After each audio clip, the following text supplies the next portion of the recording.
I'm not a creative person is a story many of us have told ourselves since we were at school. But is that really true? Today we're joined by Hannah Brady. Hannah is the founder of The Brady Creative, and today we're deep diving into all things creativity. In particular, we're focusing on creativity within business. Hannah talks at length about her creative process, how she brings creativity into her role as a copywriter, and she speaks at length about why she believes being personality-led is key to driving revenue for your business. We hope you enjoy this episode.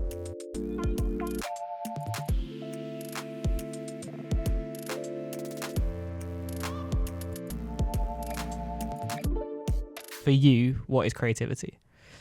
I think, broadly speaking, it's innovation. It's like coming up with new ideas. It's having time to do things differently to how they've been done before. Like, if you look at the definitions of creativity, it's essentially creating something original.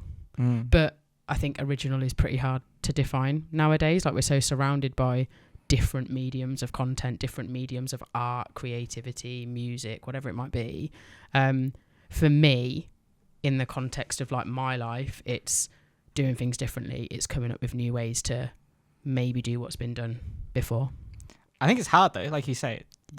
We were just talking off recording about like the rise of, like, I guess the social generation and how you're seeing everything in real time all of the time. So even if you have like the bare bones of an idea, it's quite easy to cancel out that idea, but like, well, this person's doing something similar. Yeah. Stop that thinking any further. And it's so in prep for this episode, I was doing some research because we're professionals now. Yeah, and there is a study I found, which is like, have you heard of the Torrance test before? No. Okay, so it's from a university out in the US, and they do a thing where they measure creative thinking in children. Okay. And according to their studies, they reckon that we've been declining in creative thinking since the 1990s. And it's been at an all-time low in 2021. Yeah. What's your take? Tech, the internet, the lack of time people spend outside being bored. Like, I don't think people are bored enough. If I look at children in particular, so a lot of my friends' children, maybe barring two, spend a lot of time on devices. You know, if the kids are playing up, give them the iPad. Like, give them something to distract them. Whereas during my childhood, I remember just being told, just go out in the garden, just go and find something to do. Like, we're not here to entertain you all day. My mum used to say, I'm not your entertainer, like, go. And I think that doesn't happen as much anymore. And if you take from like 1990 onwards, the way the world has developed since that time, we're so distracted. Like, there's so many things that we can be doing. We've got phones, we've got iPads, we've got numerous ways to watch content on TV. You've got YouTube, which is like an endless, web of things to watch and consume. I just think we're not, podcasts as an example. I love a podcast, but I've had to really try and just go for a walk without listening to something, without consuming something, so my brain can just stop for a bit. So I think that, from my perspective, that's the main thing. We just do not sit with ourselves being bored or doing nothing enough, because actually I find when I do that, the ideas come a bit quicker. And it's far easier today to burn yourself out on content, whereas I was born in 1990, so I don't have clear recollections of those first few years of that decade. But yeah, I just think we're not bored enough. I've heard that take a few times. Have you? Definitely get on board with it. Like, I think it's true that even to the point of that, this is so weird, this is a passion of mine, but like, you drove through here, right, which is a housing estate. There's like 2,000, 3,000 houses. Yeah. There's free schools here. So everybody is here all of the time. Yeah.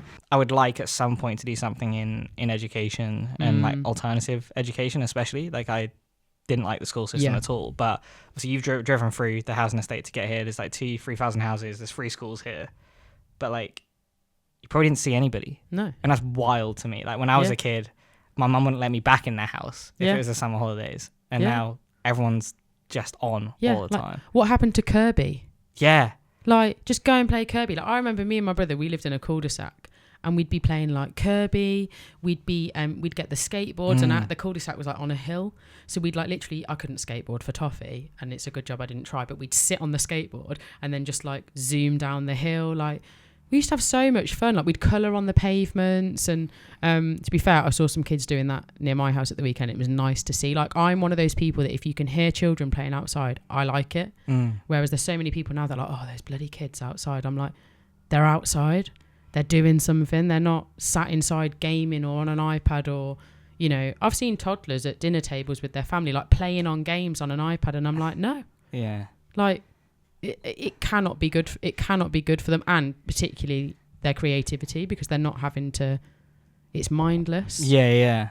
It is, isn't it? It's not, and that can't be good at a young age. So let's move it on. Creativity in business. Then I think it's a balance that we all have to find, and I think this comes again with the creative thinking model. Is a lot of the things, and you said this to me, was a lot of the things that are creative aren't deemed creative because it's not with like a pen or a pencil. You're not drawing something, you're not singing. It's not like a creative art. So we're like, well, it's not creative then. I'm not creative. I think it's very poignant for business owners to reframe that. So in your view, why is creativity so important for businesses?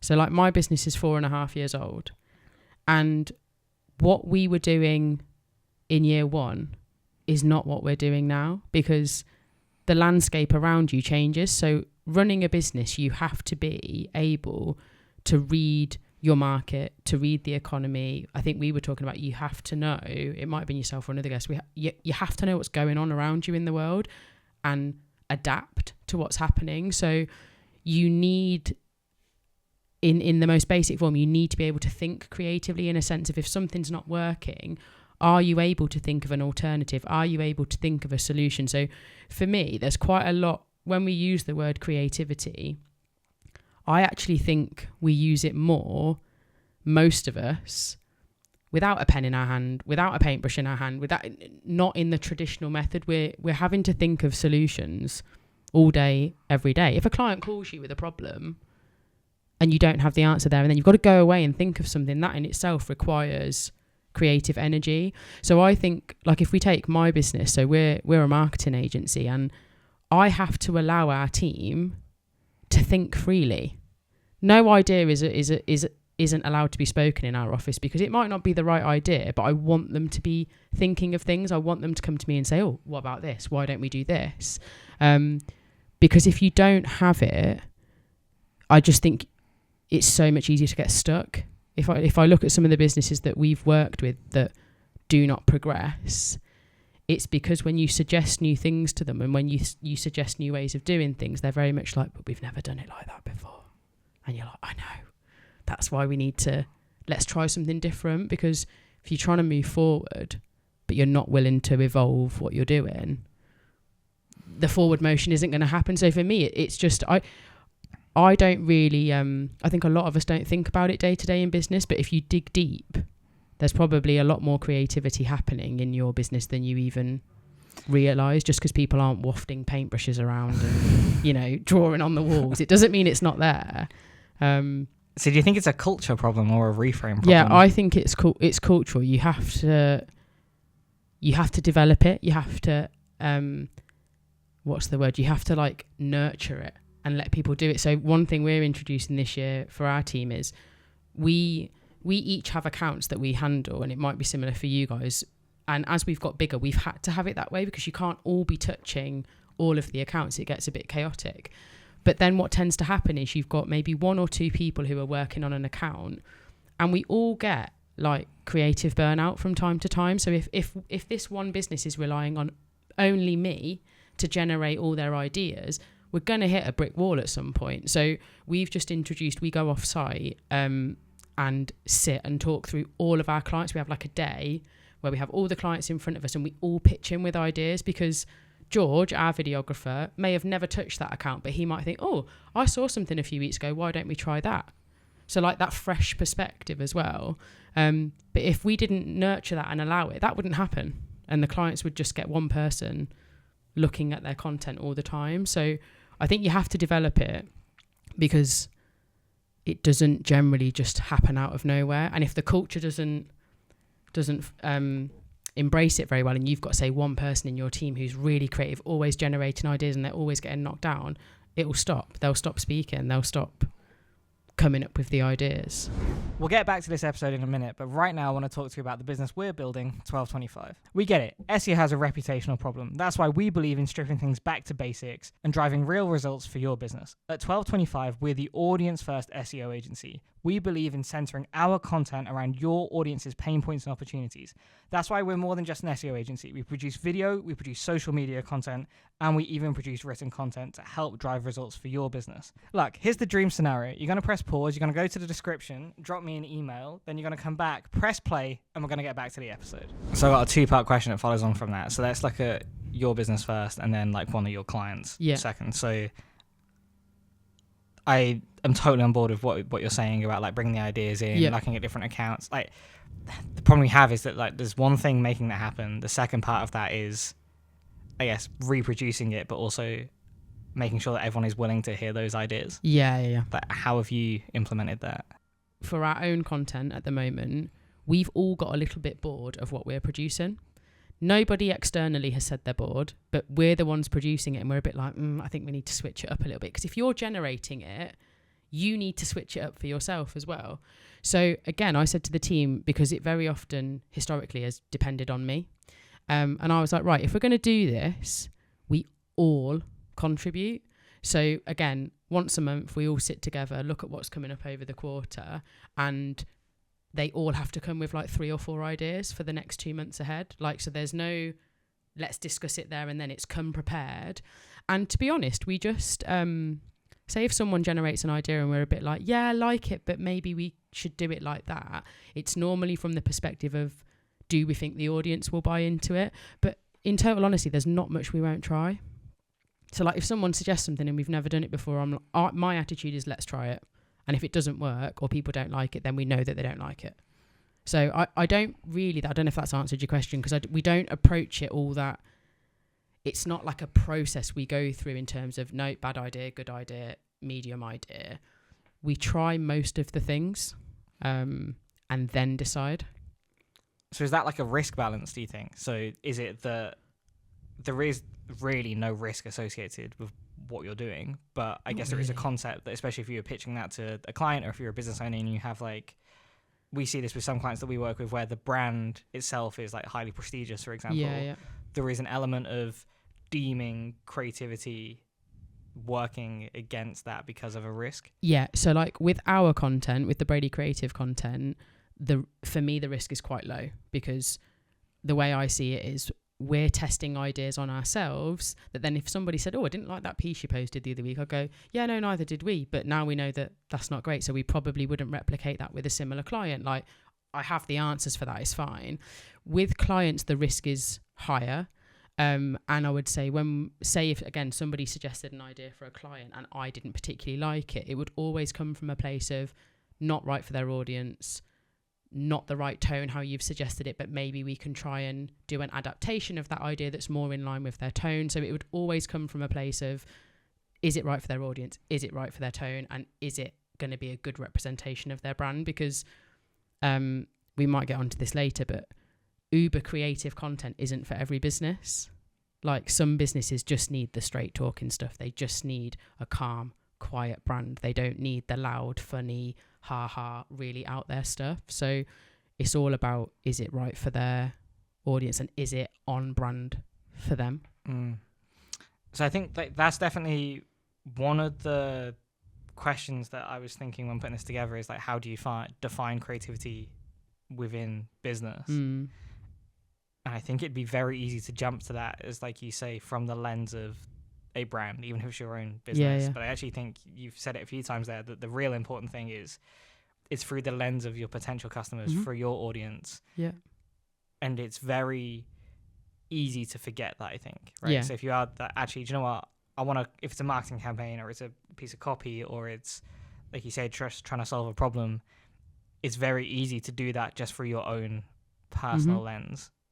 So, and that's the fun stuff, right? When you're just doing it because you think it's great and that's really fun. And that's where, like, I've had instances, and you'll have probably had the same, where you go really into flow because you're creating something, and then you're like, shit, actually, like, this is for me. I'm creating this for me. I'm not actually creating it for who it's intended for. And you have to sort of rein yourself back I think it's in. a journey that we've been on with both the podcast and like as we focused on our personal brands and now we're offering it for clients, is that the initial lens we were looking at it through was like, would I consume that content? Yeah. And like, I think it's a good place to start. Yeah. But then you have the problem of like, well, just because I would consume it doesn't mean other people are going to. I think it depends what you're producing for. So I'm the same with the podcast. I'm producing the podcast because it's something I would like to have listened to and watched. And in all honesty, that's fine for the podcast. But when it comes to client work, I can't take the same approach. So for me, if someone said to me, oh, the podcast isn't for me because they're too long, I'd be like, cool, it's not for you then. Like, I'm intentionally creating it long form with short form clips for social, but the actual full episodes are created for people who like to get stuck into a reasonably lengthy conversation. So if you're someone who listens to 20-minute podcasts, cool, it's not for you, but I'm not going to change it to a 20-minute podcast just because of that. Whereas if a client said to me, look, this really didn't fit for our audience's needs, obviously I'm going to look at that. So I approach some of our content differently to how I approach the client pieces because I'm the one in charge of, it's my brand. I get to decide some of the elements in our business. So this is a nice segue actually, which is, so I guess with the stuff that you're doing for yourself, it's less associated with like a commercial outcome, right? So like you're not defining success necessarily based on, is this driving business or is this driving sales to a point, right? Yeah, like yeah, with some more, of them, yeah. Like you say, like, is it what I want? Is this something I would listen to? Whereas my guess would be for most of your clients, there is some level of, you need to drive some level of commercial value, right? So how do you strike the balance between like creativity and driving commercial output, but also not being limited by the fact that you have to drive a commercial outcome? Yeah. This is one of the questions we probably, not in those sort of words, but we discuss most with our clients. And in all honesty, I do not have the answer. I don't think there are many people out there that do, if we're being honest. If there was someone sat here that went, right, how you balance it is you do this and then you do this. Like, there's not really a formula, in my opinion. The way I tend to approach it with clients and with us as a business is, nowadays, and I'm going to come at it from a marketing slant because that's the world I live in, you versus the marketing we used to do 10 years ago, you have to be patient. Whereas 10 years ago, you would start maybe a new marketing channel and you'd probably get a nice healthy amount of leads within maybe the first 3 months. That's not a given in today's world unless you're willing to put budget into advertising. You're also willing to really double down on how quality your social media is. Is your website to a high standard, which is where you're driving everybody to? Like, you have to tackle things from a, people call it omni-channel marketing, which I think is just a bit wanky, to be honest. Sorry, everyone. I'm allowed to swear, aren't I? Yeah. Go I'm looking at George for approval. But like, you have to balance with clients. If a client comes to us and says, look, we need to be generating 20 leads a month, my first question is, like, why 20? How have you got to that number? Really make them think about what it is that they're actually trying to achieve, and then get down to actually what, in terms of revenue, do you need to be generating? Because it might actually be that you you need 4 really high value opportunities. So how are we going to get to that?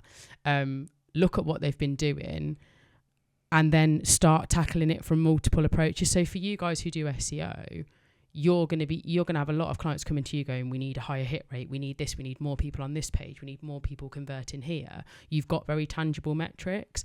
A lot of our clients come to us and it's around, we need to be seen by more of the right people.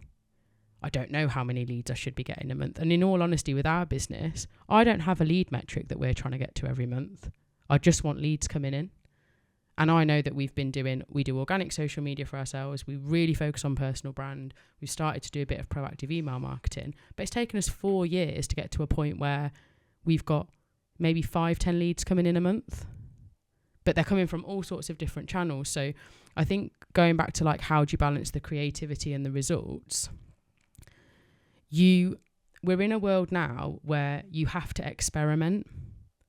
You're not, if you just do the same thing for months and months on end without any tracking, without any analytics, you're not going to be able to refine what you're doing. So you have to be willing to experiment to get to a point where you're generating results. And I'm probably not answering the question very clearly because I think it's quite a difficult one to answer succinctly. And people will be listening going, yeah, well, great, that's not very helpful, Hannah. But you have to be willing to balance the creative thinking with analytics to get to a point where you go, that didn't work, so let's not do that again. That's really working, let's do more of that. So I think it's actually more of a balance of creativity and analytics that will get you to the results. Like, it's in marketing, it's produce, analyze, tweak, repeat. Like, you go through that process. So yeah, I think in simple terms, I would say create, experiment, but analyze what's going on. And then from those two things, you should be able to see what you need to tweak to get the results. In terms of how do you get 20 leads a month? Yeah. I don't know. If I knew that question, I'd probably be a millionaire. But I think, so this came from Brendan, actually, which I think fits nicely in here, which is, for some of those channels that you mentioned, you have the creativity element, you have the commercial outcome element, but another thing that you do, especially on social, is you're also fighting against an algorithm. So how do you find that balance between appeasing, say, an algorithm and creativity, and being different to, like, a TikTok trend, for example? Yeah, another good question. So the algorithms are obviously there to try and get your content seen by as many people as possible. I'm going to talk about the creativity first, actually. If you're producing content on social media, and let's talk personally for your personal brand, number one, you have to be comfortable with what you're producing. So people will come to me and say, well, I'm not very interesting. I've got nothing important to say. I'm like, trust me, there are people out there. Like, there are people that sit and watch cat videos all day. Like, there are going to be people that want to listen to what you have to say. So I think the first exercise you have to do is get really comfortable with who you are, what you're willing to share, and who do you want to be seen as online. Once you've got that really clear in your head, it's a case of getting out of your own way and just doing it.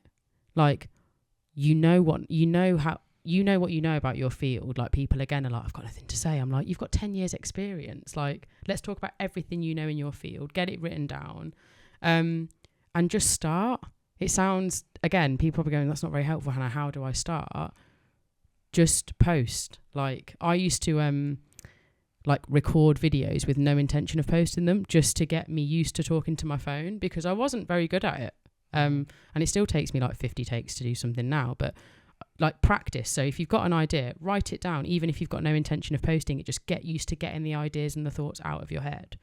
And then I think when it comes to pairing your creativity with the algorithm, all you really need to know is how the algorithm works. So, like, if we take LinkedIn as an example, a lot of how the algorithm tracks things is around how you're interacting with other people's content. It's not actually about massively what you're doing with yours. Yeah, like, poor grammar it looks at if you're overly tagging people, it looks at if you're overly using hashtags. Like, there are things to focus on, but what it actually wants to see is you commenting on other people's posts, on you interacting with the entire platform, not just posting and scarpering, which is what a lot of people do. So I think you need to get to know the algorithms. So do your research. There's loads of articles, there's loads of great videos online now. Get to know actually what the algorithms are looking for.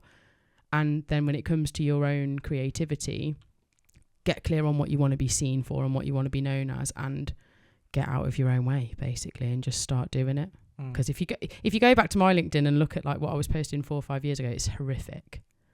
Like, it's horrific.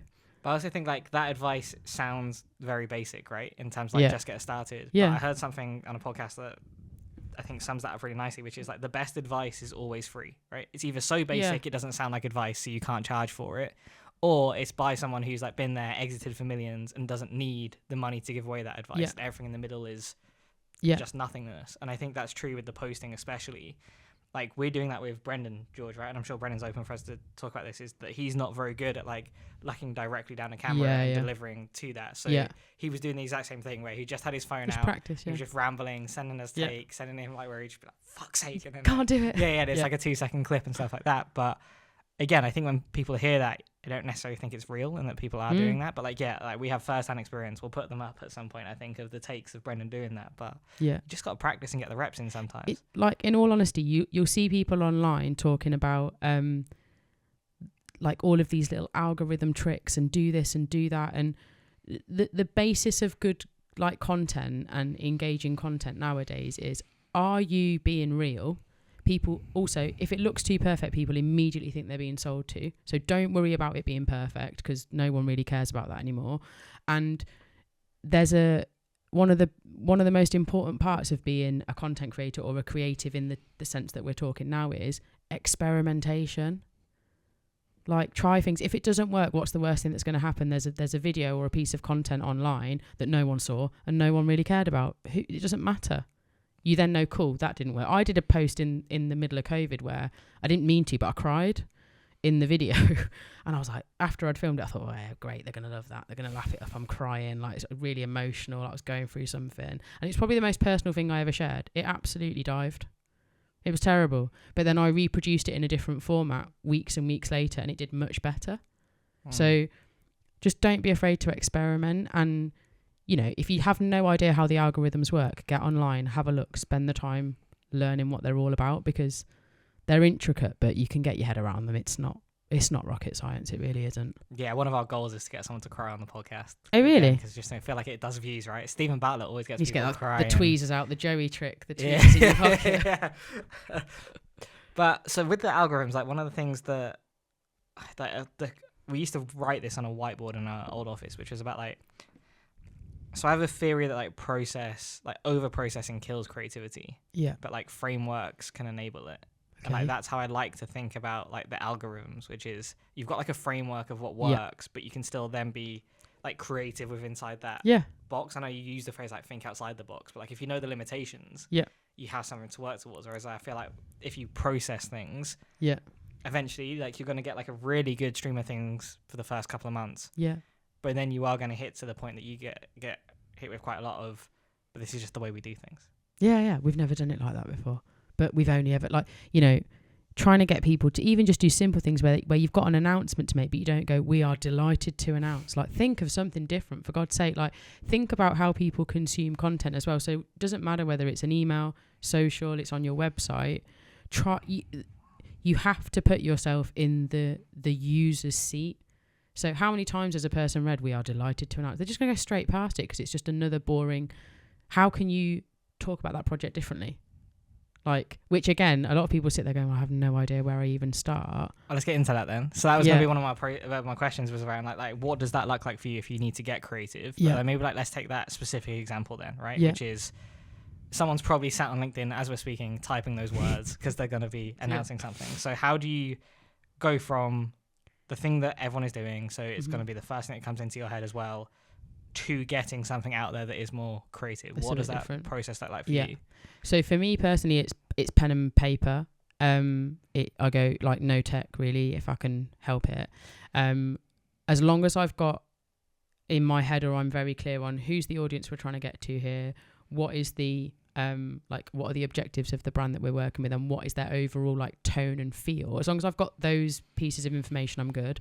But I go pen and paper, normally like large bits of paper, loads of coloured pens, and I go right back to like, what are we trying to say with this? So as an example, I wouldn't do this for like one social media post, but say if a client really needs help on how they talk about their projects because they're all a bit dry and it's all very we are delighted to, etc. I would start with, what does the person reading it want and need to get from this type of content? So it might be they need the facts. It might be that they need to know what the output for that end user was. It might be that they want to know what the challenges were in the project. Let's have a bit more transparency in these things. So I'll go right back to what the audience want from it.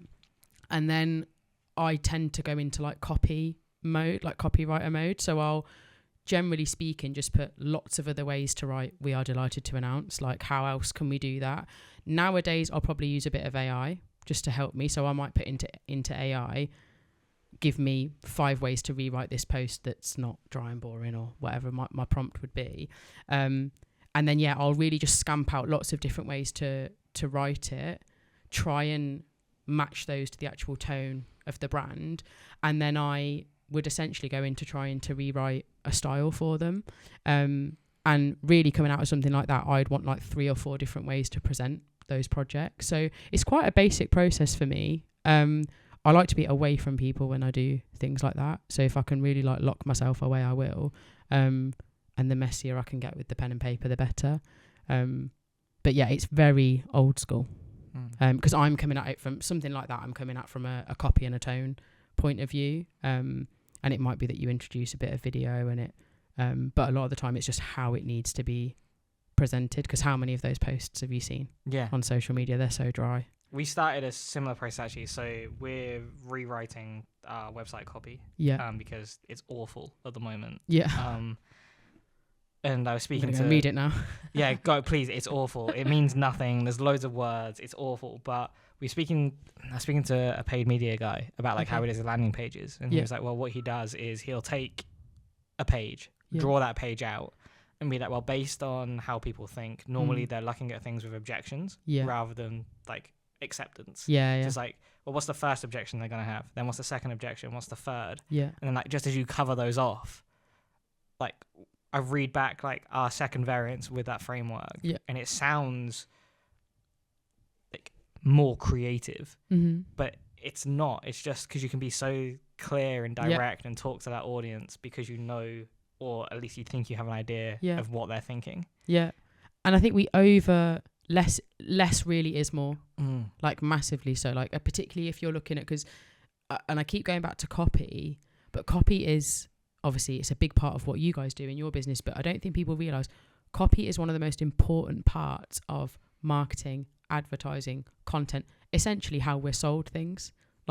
It's huge. So if you go onto a website and the words the way I say it is, if you took your brand off your website, could it belong to anybody?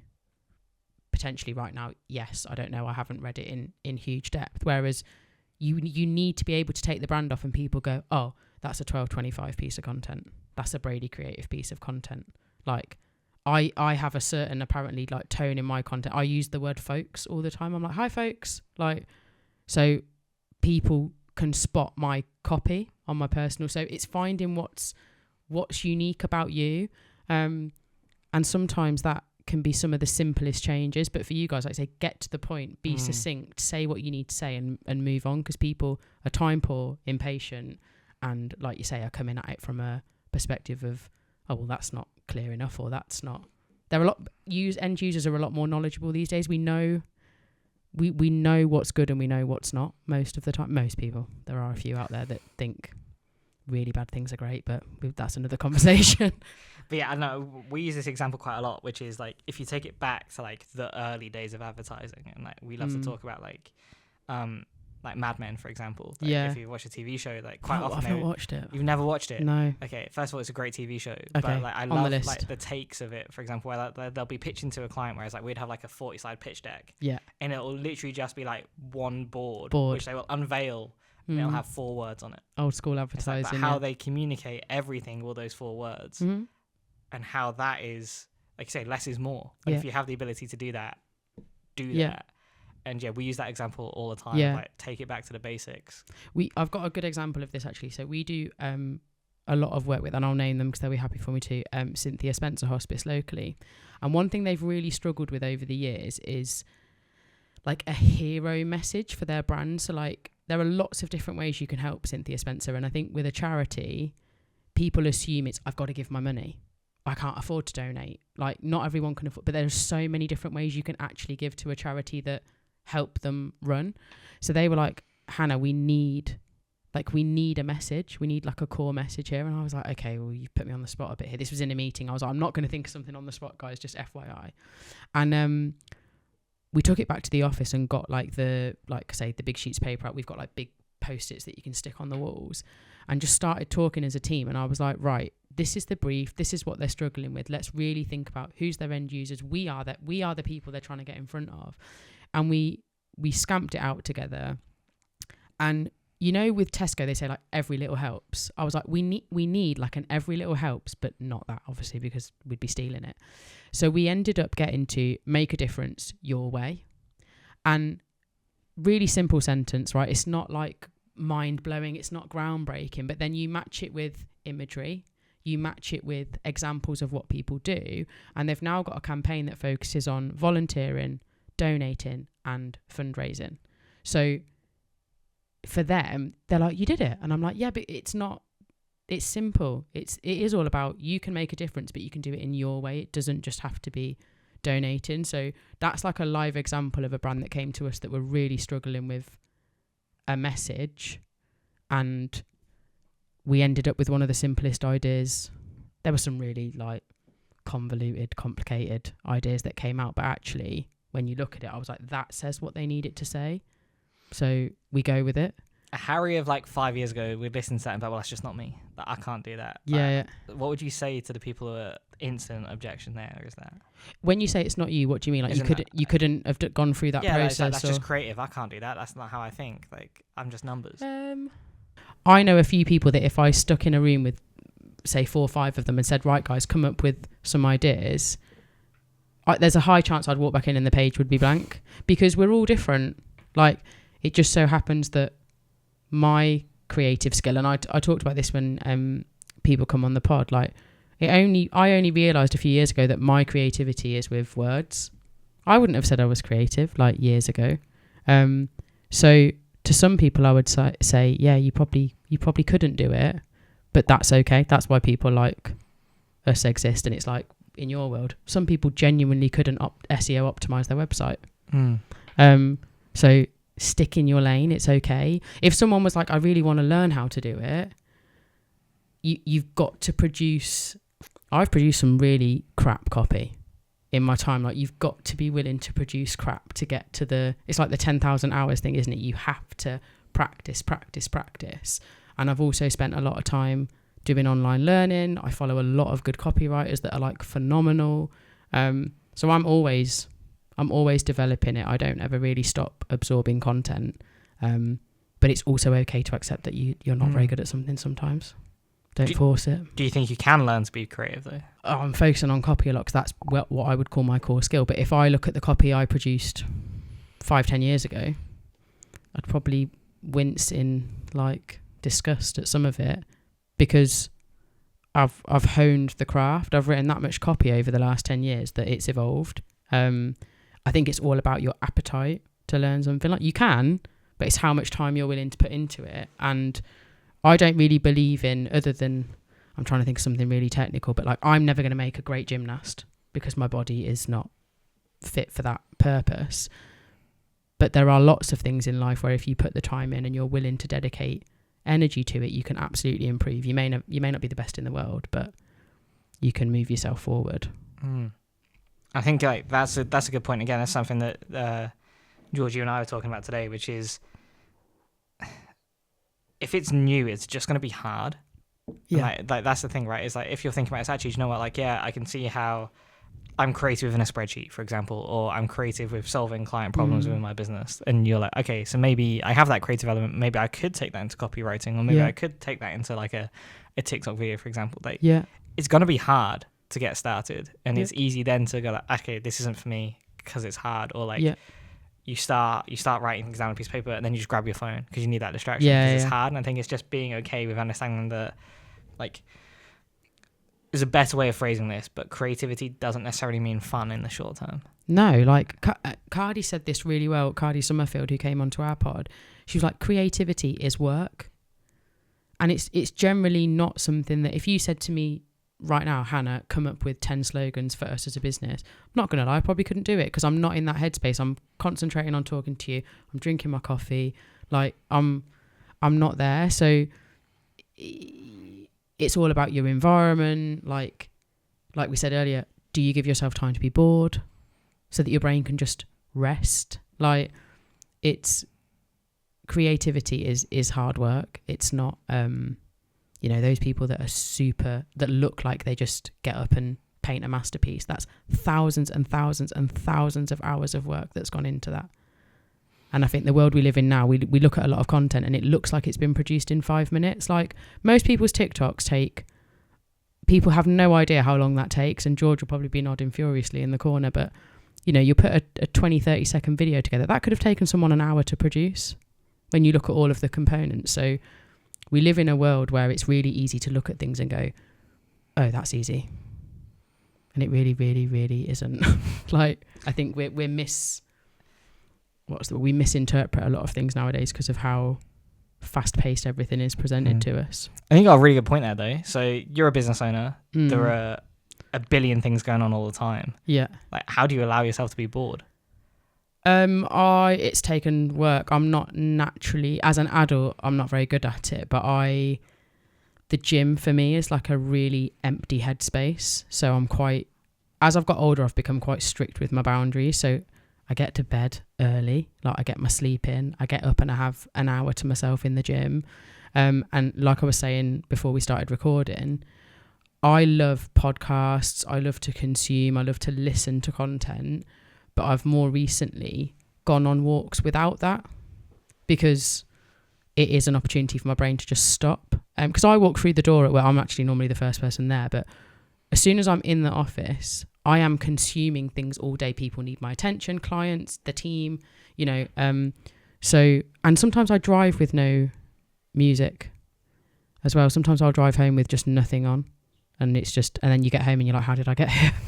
Because you need that time. But for me, the gym, and I've recently got back into reading fiction as well, which although I'm absorbing something, it's far more relaxed and it's nothing to do with work, marketing, or, you know, improving myself. Yeah, Brennan shouts at me a lot for that because I refuse flat out to read fiction. Like, oh really? Yeah, I used to be like that. I used to be all on the, you know, find your why, and like I read a lot of, probably a couple of years ago I had a solid like 2-3 years of just reading like personal development books about culture in business, because that was where I was at, right? But now I maybe once every 3 months I'll let myself read something like that, but I've been reading fiction more from a copy point of view, so there is still a bit of a work objective, I'm not going to lie. Just trying to like broaden my language again. But I've just found it's really nice to just personally relax. Yeah. And we need it because... Yeah, I like the driving with the like nothing on in the car. I do that quite a lot. It's nice because, like you say, it's like dead space, and I think like that's what, when you're talking about boredom, that's probably what you mean. Especially like as a kid, very different. But I think as an adult, like what you're really looking for is just like, dead space, like where there's nothing going on.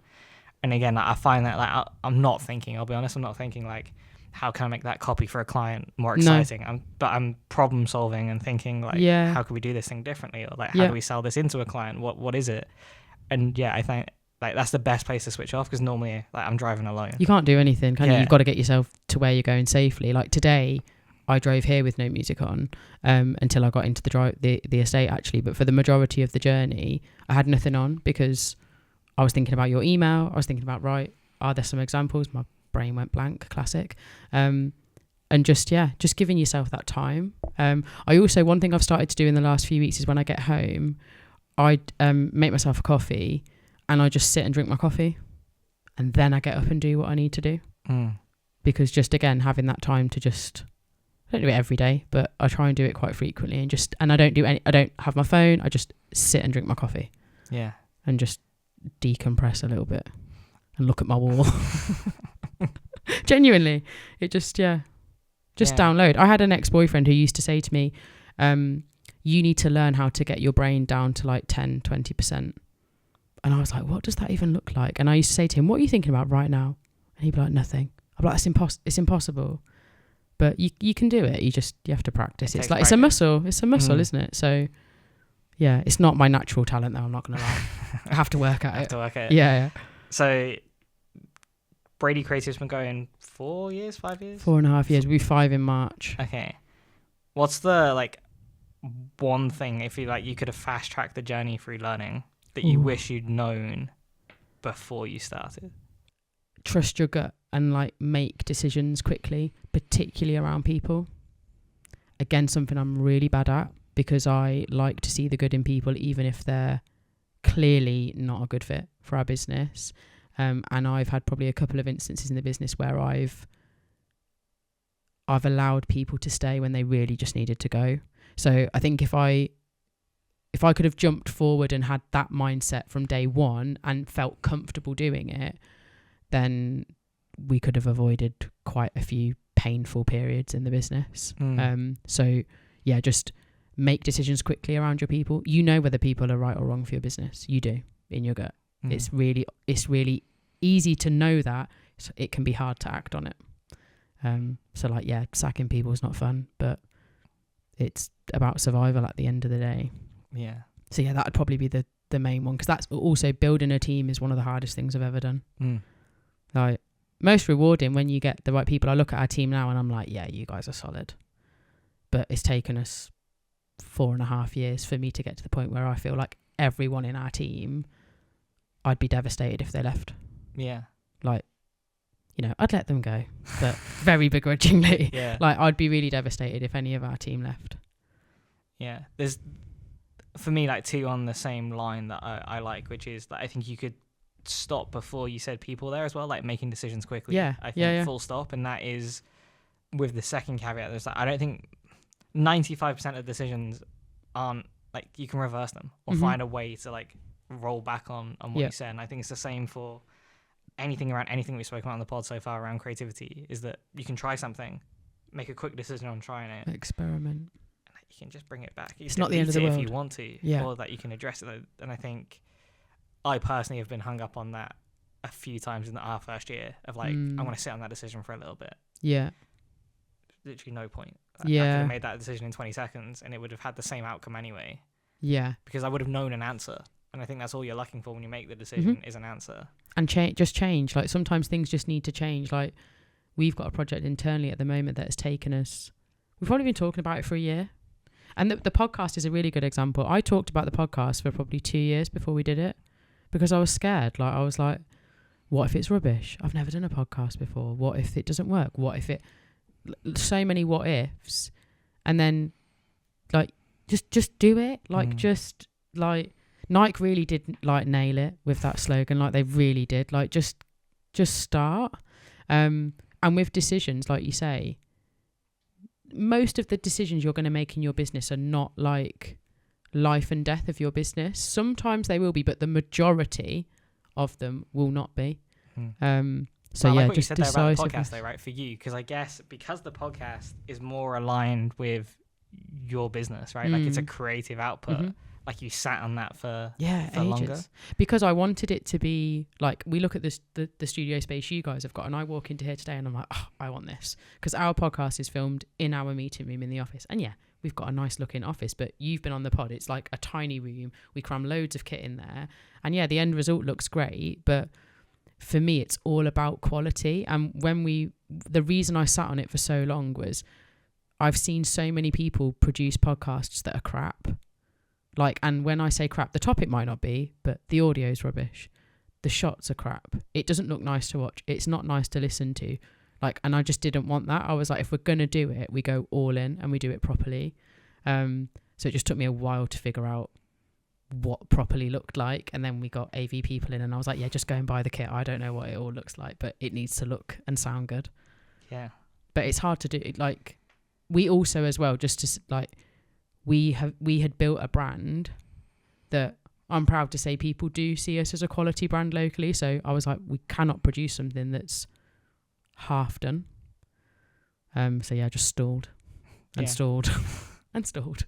Yeah. But now we're doing it. I'm proud of it. I think it looks and sounds great, and what it produces long term, I don't really have a clear vision for at the moment. I'm just enjoying producing it and speaking to people. Yeah. That's definitely the best thing. Yeah, you learn so much from speaking to people, and it's a chance to network with people, but doing it in a way that actually I enjoy. Like, we talked about this. I don't like walking into a room with people that I don't know, but I'll quite happily sit and have a conversation with somebody that I don't know. Yeah. So it's just, yeah, I love it. It's good fun. Yeah, I think it definitely, like, brings a relationship. Like, you fast track it so much, right? Like, which is like, we could have just kept meeting for like 15-minute coffees or like whatever, and like really we probably had like 4 hours of conversation now, just because we've done 2 podcasts, like the before and after of those podcasts as well. And I think it improves. Like, George, you've definitely taught me, like, on the podcast, like how to be a better conversationalist, just through, like, which you find difficult, don't you? I find difficult. Like, I can be quite anxious about having conversations. Like, all right, we'll overthink it and stall, so I just don't say anything. Whereas, like, you're very inquisitive and will just ask questions, and sometimes I'm lucky that I can't just ask that. But again, like, I guess that's creativity in a way, just the way that your brain works when it comes to asking questions. But yeah, but you're also, like, sitting opposite you today, and also when you came on our pod, you're thoughtful with your words because of that. Whereas I have the opposite problem, and I'm quite comfortable talking, but I waffle, and my brain works faster than my mouth. So I lose track of what I'm saying sometimes. So even though you see that as maybe a potential weakness in yourself, it ends up coming out as like really well thought out. What you're succinct when you speak. Whereas I have the opposite problem, and I'm like chat, and then I'm like, right, what was the question? Yeah. So it can go both ways. But yeah, podcasting really, like, you have to like hone how you ask a question, and then learn to just stop talking. You talk about personality a lot. Like yeah, like I was on your website this morning and yesterday, and like personality is a lot on your LinkedIn. You talk about being personality led. Yeah. And you obviously investing a lot in personal branding as well as we're starting to. Why do you think it's so important for either a person within a business, so like a business owner or someone within like a marketing team, or just a business as a whole, to be more personality led? I just think if you go back to the old, like, and again, it's not a phrase that I use often, I'm not particularly keen on it, but it is true. People buy from people. Like, if I look at the partners we have in our business, I've bought into the people who run those businesses. Like, we've talked about things we can do together because I've bought into you as a person, not because I've bought into the name of your business, not because I've bought into the copy on your website. Like, I've bought into you and your vibe and how you present yourself. So I think what we started to see, I would say probably again like 10 years ago, is groups of businesses take like lawyers, accountants, I don't know, psychotherapy practices. They all started to just look and sound the same. So one thing I'll say to a lot of our clients is, right, like I said earlier, take your brand off.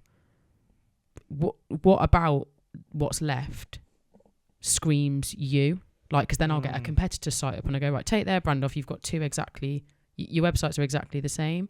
So we're so overstimulated and bombarded with content nowadays, you have to cut through the noise. So if you're saying, right, we want to appeal to, a good example, I used to work for a logistics company, big, like, automated storage, like storage boxes. It was quite dry, but actually not when you get in there. And their target audience predominantly was men between the ages of like early 40s to mid 50s.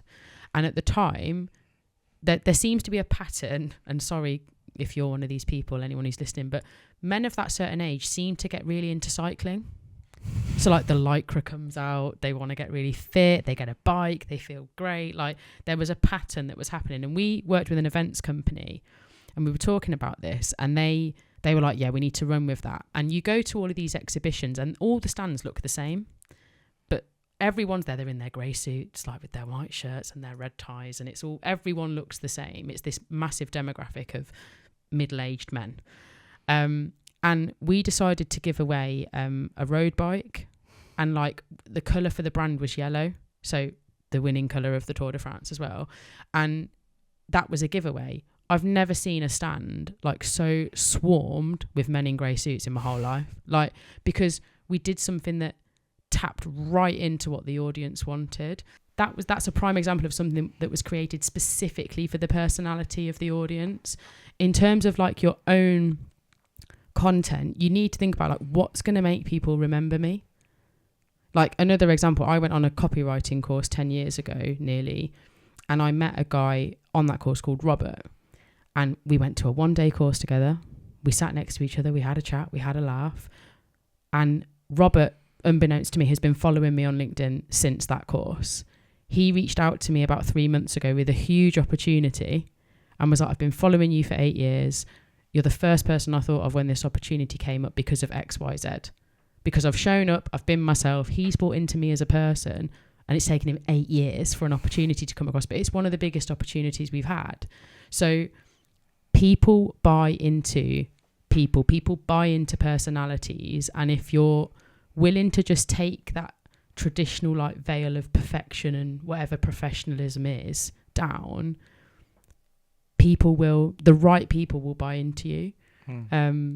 So yeah, I think it's just a case of, it's far easier to connect with people who've got a personality than people who just blend in. Yeah, I agree with that. Like, that's something though that you talk about, like differentiating from competitors. That's like a journey again, George, I think that you and I have been on with the work that we're doing for my personal brand, which is we'd like try one thing, like, yeah, this isn't really me, but I get why the audience wants it, but like I feel like I'm trying to be somebody else. And then it's like, oh, we could do this, but like, actually these 4 people are already doing it really well. Yeah.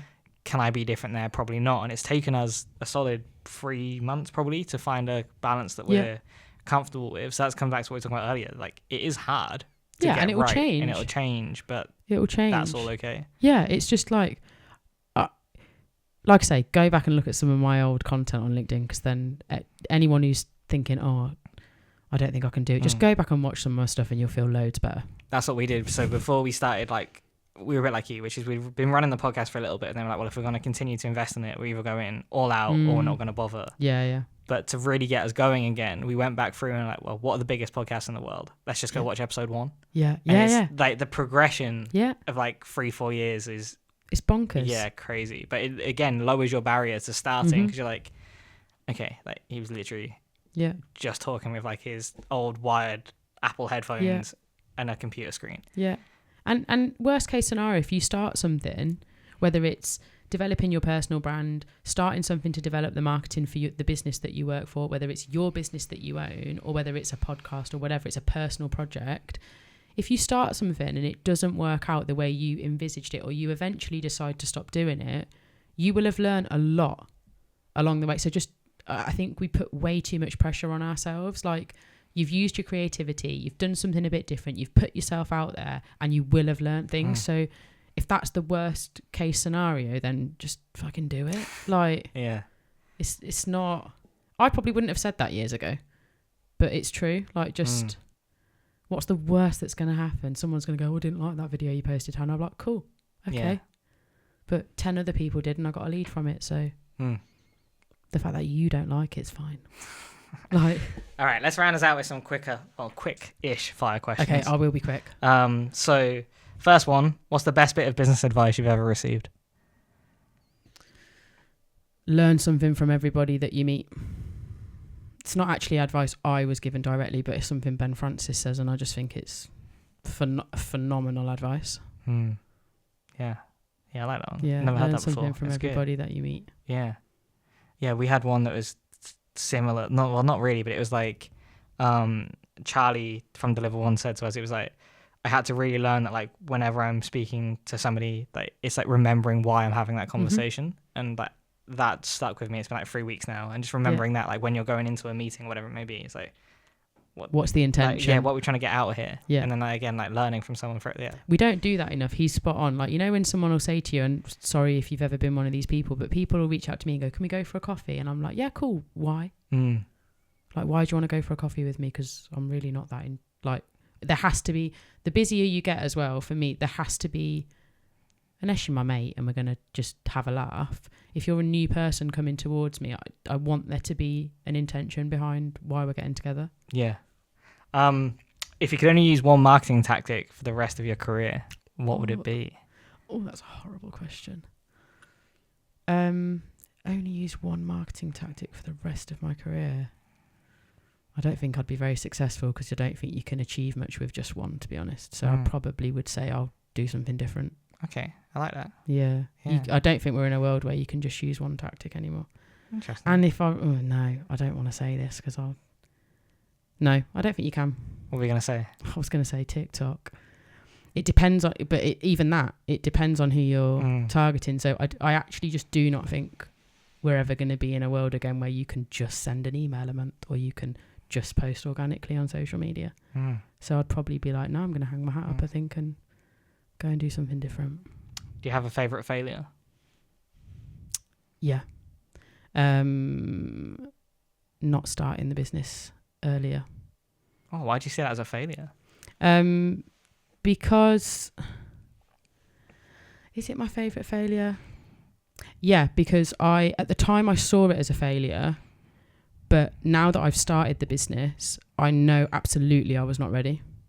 So it's something that if I'm talking like 10 years ago, I really wanted to do something of my own. Also really wanted to do something with Paul, who's my co-director. And for a long time I was like, should have done it.